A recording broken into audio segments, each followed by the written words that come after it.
How the I know about y'all little you started this last week. Remember, you started this. Words read by Warren County Superintendent Carol Jean Carey are not her own, but were allegedly texted by former coach Marlo Blount after the now infamous brawl between Hancock Central and Warren County football players last month.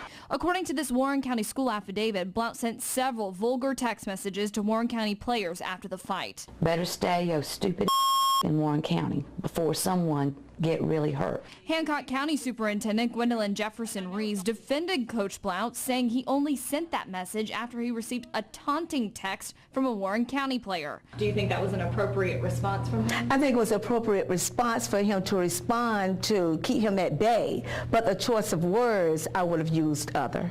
The night of the fight, the Warren County players were supposed to go straight to this locker room, but it was locked. That's when Warren County officials say a Hancock County player swung his helmet and hit Coach Daniel in the face. The Warren County football players were eventually able to get inside this locker room. That's when, according to this affidavit, the principal of Warren County High came out here to talk to the chief of campus police. He says the chief threatened him. I don't care who you are, get your back before I whip your with this club, to him. Your response? My response is that I never would have addressed anyone from either side in that tone. Chief Glenn Ingram also denies all allegations of police brutality in the affidavit. Warren County players told the GBI that Ingram and the Hancock deputies at the game sprayed them with pepper spray, but never touched the Hancock County players. If we lose him to Richmond County, this town's going back to hell. Todd Flakes is a community activist in Waynesboro. He says Monday's council meeting is sure to be one thing: fiery. He started a petition for city council to find a way to keep Chief Alfonso Williams in Waynesboro. It's flattering to know that they care, and we're humbled by that. Humbled, but if his nomination is approved by Richmond County's full Board of Education on Thursday, Williams will likely become the chief of police for the BOE. If that happens, Flake says his replacement should be second in command Deputy Chief Rosie Lodge. He would be excellent. He's this team that we got. Him and Alfonso, they started this together.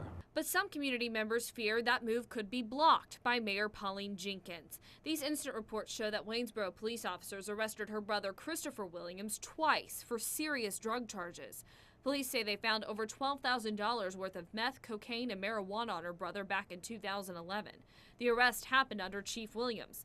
I asked him, "Do you feel that she has a personal vendetta against the police department?" He answered, I don't know that the mayor has any personal vendetta.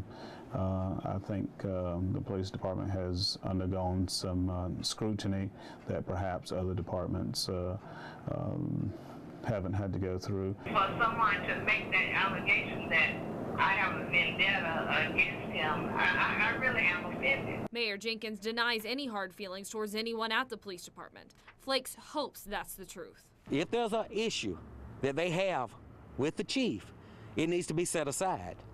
This is about the good of this city. It affected him emotionally because kids, they don't forget. Travis Driggers came to the WJBF News Channel 6 studios with a mission. Parents of Abraham Mayer need to know what type of monsters that we have inside our school system. He's furious because he says his son, Travis Jr., was slapped at school. According to this report, school staffers saw teacher's assistant Charlotte Tomberlin hit Travis inside the cafeteria on December 17th. We recognize that sometimes the behavior of students need redirection. However, in no case should a physical interaction with a student result in inappropriate behavior. Chief Human Resources Officer Norman Hill says the Richmond County Board of Education fired Tomberlin last week. Hill says Travis's mother was notified the same day. Driggers says that isn't true. She left it up to him to come home and let his mother know that he had been assaulted.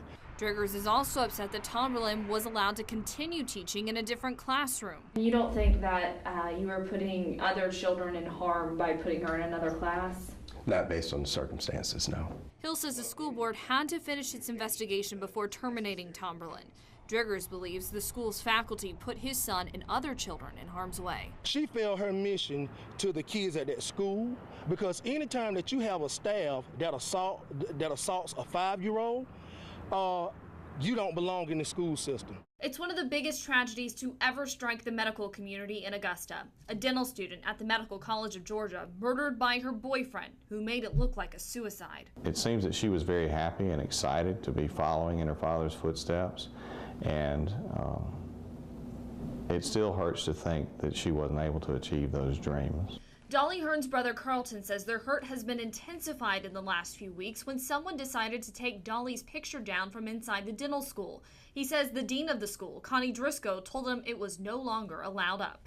It was a surprise that it was taken down, and completely unknown to us that the decision had been made to remove it. The Hearn family has continued to support the dental school since their daughter's death. Dustin Kilby was one of the seniors who received a scholarship in Dolly's name this year. I think it needs to be up there. I think it does Dolly justice to have it up in the school. WJBF News Channel 6 called the dental school today to see why the portrait was removed. We requested an interview, but we were denied. No one would tell us why the portrait was removed, only that a person whose job it is to look out for the best interest of the faculty, staff, and students decided to remove it. Carlton says that person is Dean Driscoll. After we got involved, she changed her mind. It was not until this morning, in fact, that she contacted my father via phone and said that there had been a reconsideration and that the portrait would be placed back. Carlton says his family will continue to support the dental school, and they're happy Dolly's legacy will live on inside these walls. But there aren't many days that go by that we don't think of Dolly and remember her for what an amazing individual she was, how caring she was, and how many lives she touched.